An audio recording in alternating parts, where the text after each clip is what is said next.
A paz do Senhor Jesus, irmãos e irmãs, sejam todos muito bem-vindos mais uma vez a este nosso encontro com a Palavra de Deus. E eu já quero desejar a você aqui um feliz ano novo, que Deus possa abençoar a sua vida nesse ano que se inicia, que 2022 seja um ano cheio da graça de Deus, marcado pela presença dEle, pelo crescimento espiritual na sua vida, que a Palavra do Senhor possa ser aí a bússola que vai te conduzir sempre no caminho do Senhor, que a palavra de Deus é a lâmpada para os nossos pés e que ela continue iluminando a estrada do Senhor em direção à eternidade para a qual nós fomos chamados, eleitos e salvos. Amém? Que Deus te dê um excelente ano, é o desejo do meu coração, em nome de Jesus. Bom, e nós então começamos o ano seguindo aqui a nossa série sobre a primeira carta de João, onde ele fala a respeito da certeza da salvação, a certeza da evidência, sobre as evidências da vida eterna, como podemos ter certeza da salvação. E hoje nós estamos no capítulo 3, e nós vamos ler do verso 7 ao verso 10. Primeira carta de João, capítulo 3, do verso 7 ao verso 10. E a evidência da salvação de hoje, que nós vamos ver, é o fato de que nós somos filhos amados. João tratou um pouquinho sobre isso no início do capítulo 3, lá no verso 1. Ele falou que somos filhos de Deus, mas agora ele volta nesse tema para entrar com mais profundidade nesse assunto. Então ele vai dizer que uma das evidências de que nós podemos ter certeza de que somos salvos é que nós somos filhos amados de Deus. E aqui, no texto que nós vamos ver hoje, ele também vai fazer um contraste, um paralelo entre filhos de Deus e filhos do diabo. Aqui ele pega um pouco mais pesado com relação a isso. Lá no capítulo 3, verso 1, ele apenas falou do fato de que nós somos filhos de Deus. E eu expliquei que a Bíblia faz essa distinção de forma muito clara. Nem todo mundo é filho de Deus. Todos somos criaturas de Deus, criados pelas mãos de Deus. Todos nós nascemos criaturas de Deus. Mas para sermos filhos de Deus, é necessário passar por um novo nascimento, um outro nascimento, que é um nascimento espiritual, que é nascer da água e do Espírito mediante a fé que vem pela pregação do Evangelho, ok? Então vamos ao nosso texto e vocês vão perceber que isso fica muito claro aqui para João. Primeira carta de João, capítulo 3, verso 7 ao verso 10. Filhinhos, não vos deixeis enganar por ninguém. Aquele que pratica a justiça é justo, assim como ele é justo. Aquele que pratica o pecado procede do diabo, porque o diabo vive pecando desde o princípio. Para isso se manifestou o Filho de Deus, para destruir as obras do diabo. Todo aquele que é nascido de Deus não vive na prática do pecado, pois o que permanece nele é a divina semente. Ora, esse não pode viver pecando, porque é nascido de Deus. Nisto são manifestos os filhos de Deus e os filhos do diabo. Todo aquele que não pratica a justiça não procede de Deus, nem aquele que não ama a seu irmão. Ok? Então, essa distinção ficou bem clara, percebeu aqui no texto? Bem clara, João deixa isso muito claro. Então ele começa no verso 7 dizendo: filhinhos, não vos deixeis enganar por ninguém.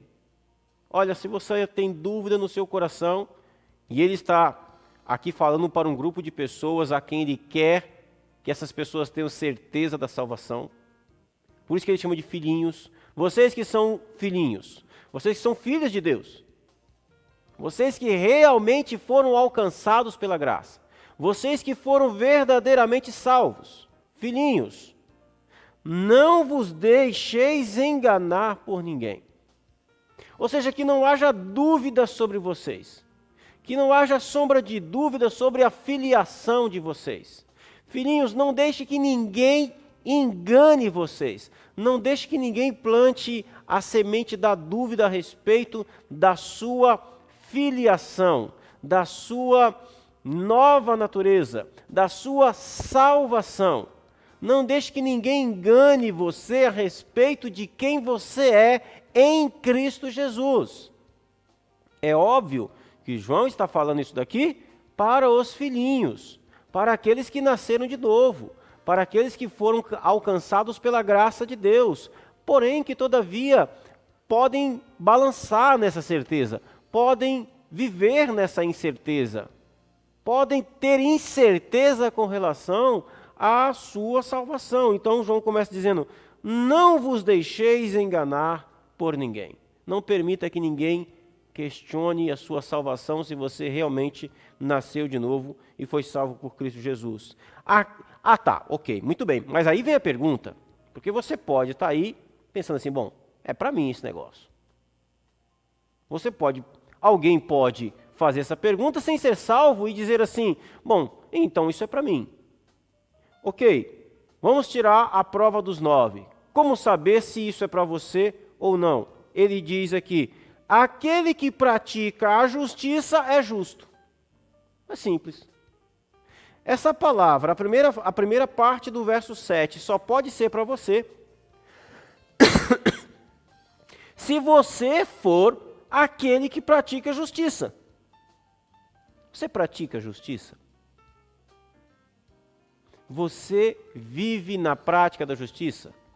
Praticar a justiça aqui é o mesmo que viver um estilo de vida a partir da justiça de Cristo que é colocada sobre a sua vida. Não é fazer boas obras. Não é olhar no espelho e dizer: eu sou uma boa pessoa, eu sou moralmente bom. Não. É viver um estilo de vida a partir da prática da justiça de Cristo que vem sobre a sua vida. É reagir positivamente, é reagir com obediência à nova vida que Deus colocou no seu coração para você viver. Você vive na prática da justiça. Se você vive na prática da justiça, João diz, você é justo, então não se deixe enganar. Não permita que ninguém questione a sua filiação. Tenha certeza da sua salvação. Se você vive na prática da justiça, você é justo. Se você é justo, você é filho de Deus. Se você é filho de Deus, não permite que ninguém venha plantar dúvidas na sua mente a respeito disso. Tenha certeza da salvação em Cristo Jesus e da vida eterna nele. Ele diz: aquele que pratica a justiça é justo, assim como ele é justo. Perceba que, de novo, não é justiça a partir das minhas obras. Não é justiça a partir daquilo que eu acho, que eu penso. É justiça a partir da justiça de Cristo. E aqui eu quero lembrá-los a respeito da doutrina da imputação da justiça. É o ato de Deus pegar toda a justiça, vida de perfeita obediência e prática de justiça de Cristo e colocar no crédito, colocar sobre a vida do salvo, para que este agora não viva mais na prática da injustiça ou na prática do pecado, no estilo de vida do pecado, mas viva na prática de vida, viva na prática e no estilo de vida da justiça, uma vida de obediência, uma vida de santificação, uma vida de purificação, uma vida de amor ao próximo e amor a Deus, uma vida para a glória de Deus. Isso é prática de justiça. É a justiça de Cristo colocada sobre nós e nós reagindo positivamente para vivermos uma vida que agrada a Deus, segundo a vontade de Deus. Isso é viver praticando a justiça. E aí ele, no verso 8, ele vai dizer: aquele que pratica o pecado, olha, perceba que ele vai da prática da justiça, do justo, para aquele que pratica o pecado. Aquele que pratica o pecado procede do diabo. É muito direto aqui. João não faz curva. João aqui não fala assim, sabe, eu acho, talvez, quem sabe, pode ser. Não, não. É taxativo. Verso 8. Aquele que pratica o pecado, aquele que vive na prática do pecado. Eu já expliquei bastante sobre isso. Aquele que vive no estilo de vida de pecado, que não se arrepende da vida que leva. João diz, esta pessoa, aquele que pratica o pecado, procede, vem do diabo. Veja que sério que é isso. É muito direto. Por quê? Porque o diabo vive pecando desde o princípio.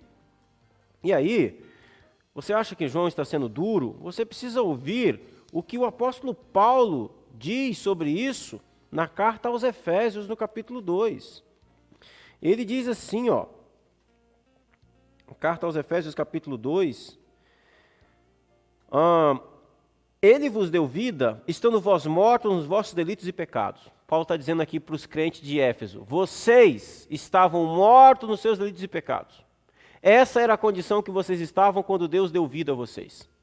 Não só isso, vocês também andaram outrora, segundo o curso deste mundo. Mundo é um sistema humano de rebelião e pecado contra Deus. Vocês andavam segundo o curso desse mundo, no caminho desse mundo, no caminho de impiedade e rebeldia contra Deus. Segundo o príncipe da potestade do ar. Seguindo aqui, Paulo está dizendo o seguinte, seguindo Satanás. Segundo Satanás, vivendo conforme Satanás mandava, ordenava. Que agora atua nos filhos da desobediência, entre os quais nós também todos andamos outrora. Paulo se inclui, Paulo diz, eu também já andei nesse caminho aí, lá atrás, antes de Cristo. Segundo as inclinações da nossa carne, fazendo a vontade da carne e dos pensamentos, e éramos por natureza filhos da ira, como também os demais. Percebeu? Paulo aqui também é bem direto. Ele está fazendo aqui uma separação. Agora o apóstolo João, aqui no verso 8, faz exatamente isso. Aquele que pratica o pecado procede do diabo, vem do diabo, faz as coisas de Satanás, parece com Satanás, parece com o diabo, porque o diabo vive assim, o diabo vive pecando desde o princípio, o diabo vive no estilo de vida de pecado, de desobediência, de rebelião, de impiedade contra Deus desde o princípio. E se você vive na prática do pecado, João está dizendo, você vive como Satanás e você vem dele. Você é fruto da própria ação do diabo. É isso que João está dizendo. Gente, eu não estou inventando nada, eu só estou lendo o texto e explicando exatamente o que o texto está dizendo. Para isto, olha que boa notícia. Não, o João vai chegar na seguinte conclusão, olha, embora seja assim, não precisa ser assim. Se você vive na prática do pecado, e isso significa que você procede do diabo, que você faz a vontade dele, que você vive como o diabo vive, todavia não precisa ser assim, João está dizendo. Você não precisa ser filho do diabo. Ele vai dizer lá no verso 10, da filiação de Satanás. Você não precisa ser filho do diabo. Por quê? Verso 8, final do verso 8. Porque para isso se manifestou o Filho de Deus. Para isto Jesus veio. Para isto o quê? Para destruir as obras do diabo. Você não precisa ser filho do diabo. Você que vive na prática do pecado, você não precisa ser filho de Satanás. Por quê? Porque Cristo se manifestou para destruir essas obras de Satanás, para quebrar essas correntes, para quebrar essas cadeias. Cristo se manifestou, Jesus veio e se manifestou, o Filho de Deus veio para destruir as obras de Satanás, as obras do diabo.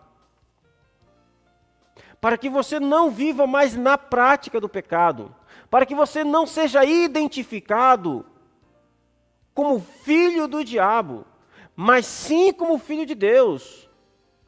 E isso só pode ser feito a partir da obra perfeita de Cristo Jesus. Porque ele veio e se manifestou para destruir as obras do diabo. É por isso que sobre os filhos de Deus não existe obra do diabo nenhuma. E é lógico que João aqui não está dizendo aquilo que eu vou dizer agora. Por exemplo, tem crente que tem medo de feitiçaria. Não pega, meu irmão. Pelo amor de Deus. Você é filho de Deus. As obras de Satanás sobre a sua vida foram destruídas.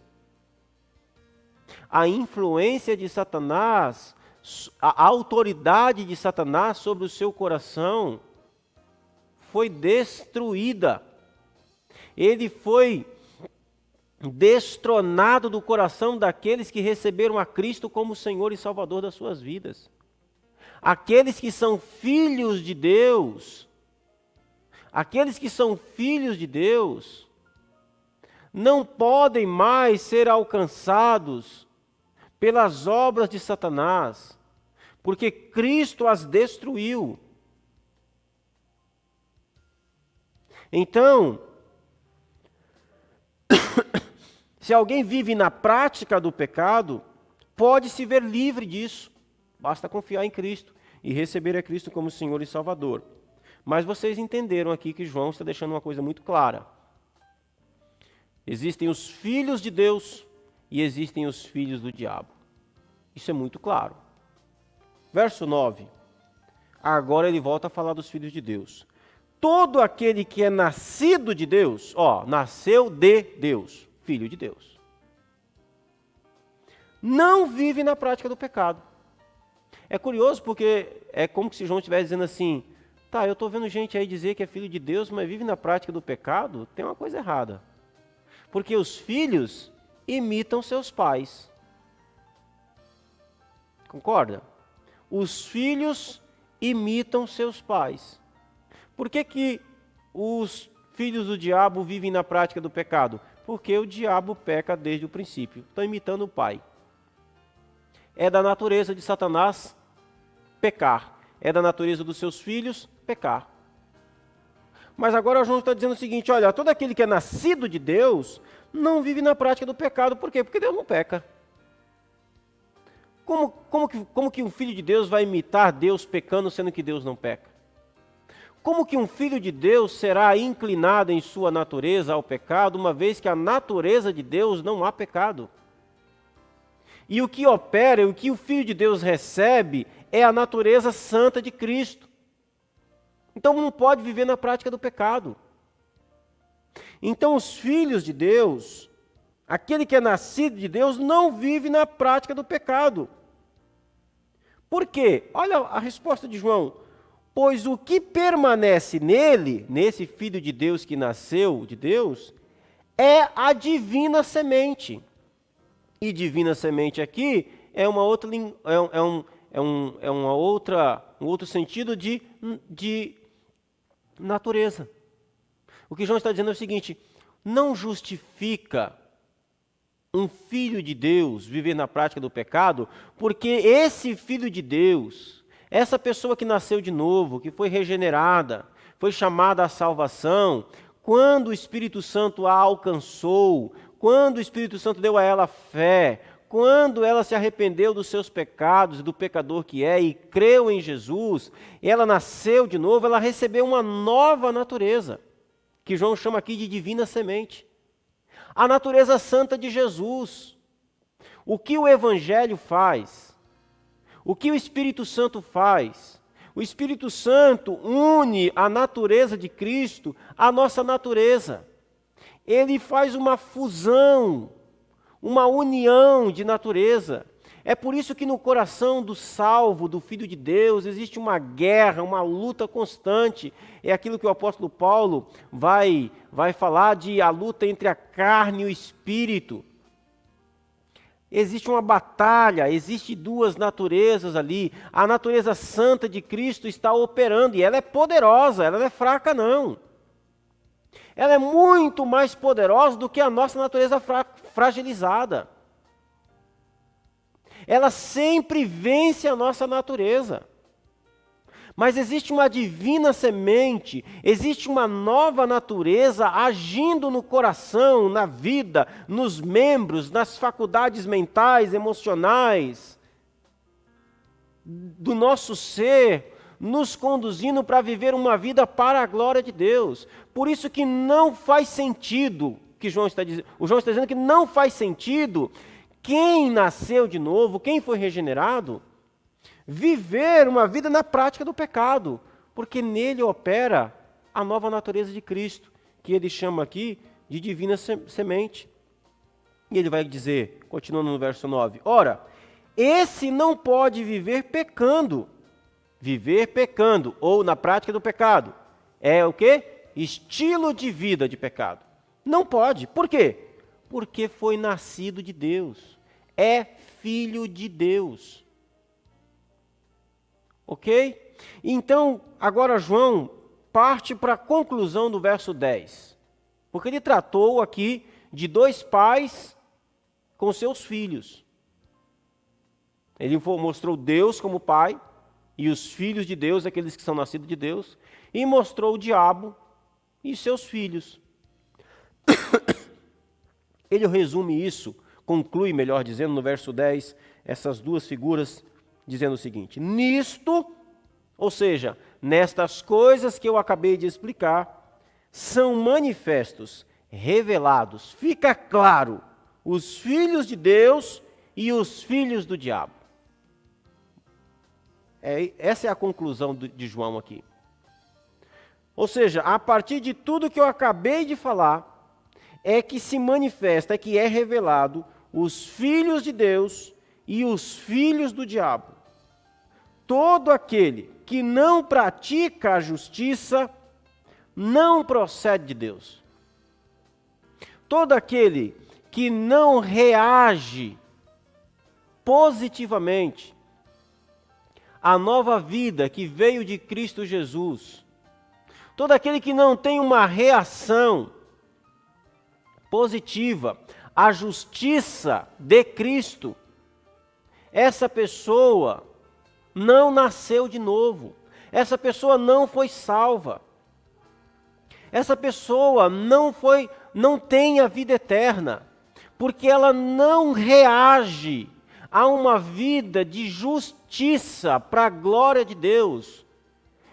E por que ela não reage?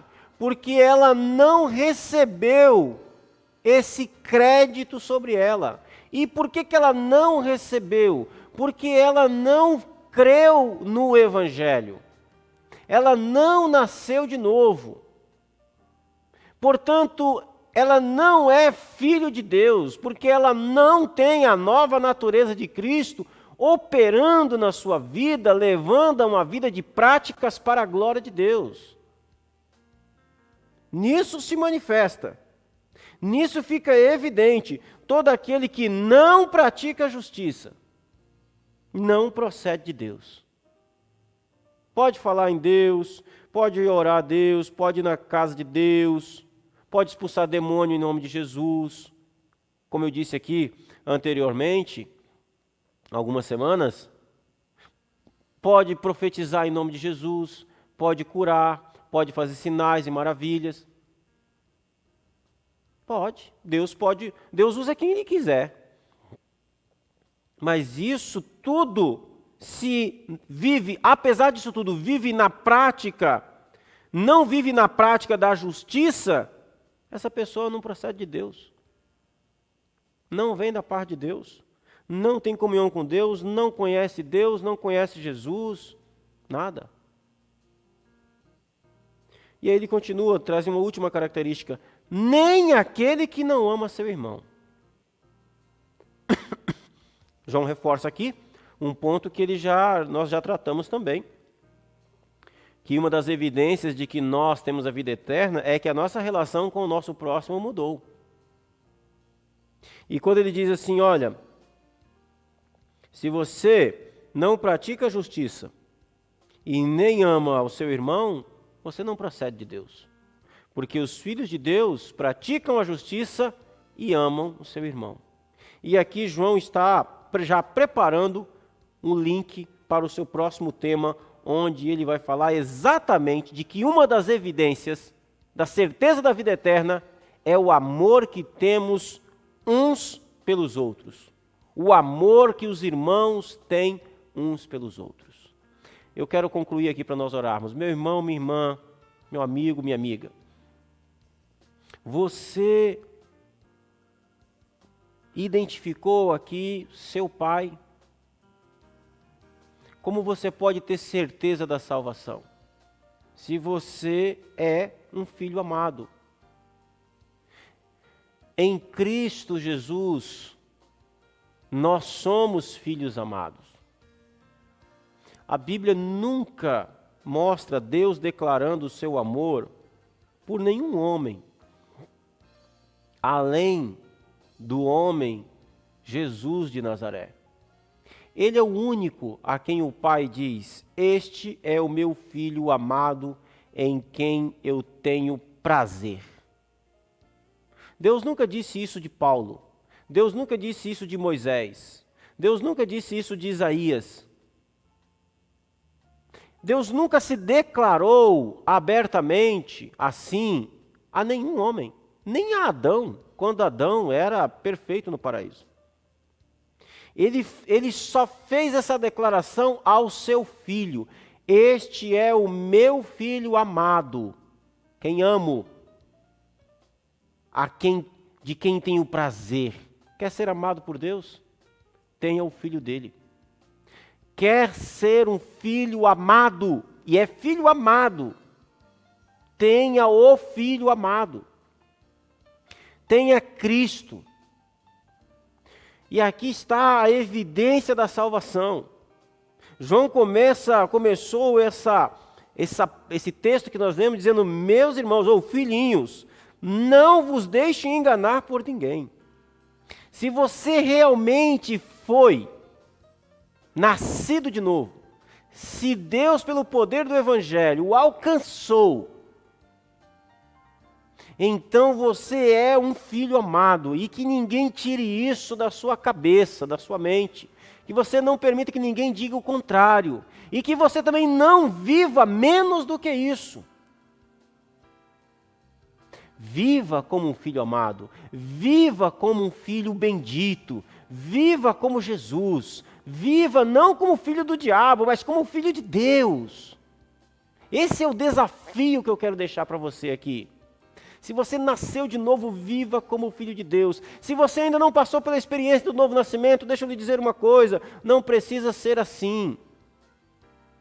Porque o Filho de Deus veio para destruir as obras de Satanás, para que você possa ser adotado na família de Deus e ser também um filho amado em Cristo Jesus.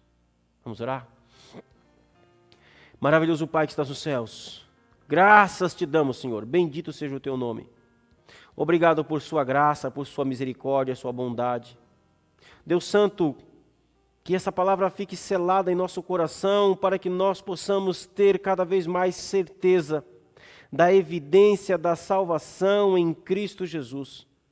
Que nós possamos, meu Deus, ter certeza, meu Pai, da nossa filiação em Ti, por causa da obra de Cristo na cruz do Calvário.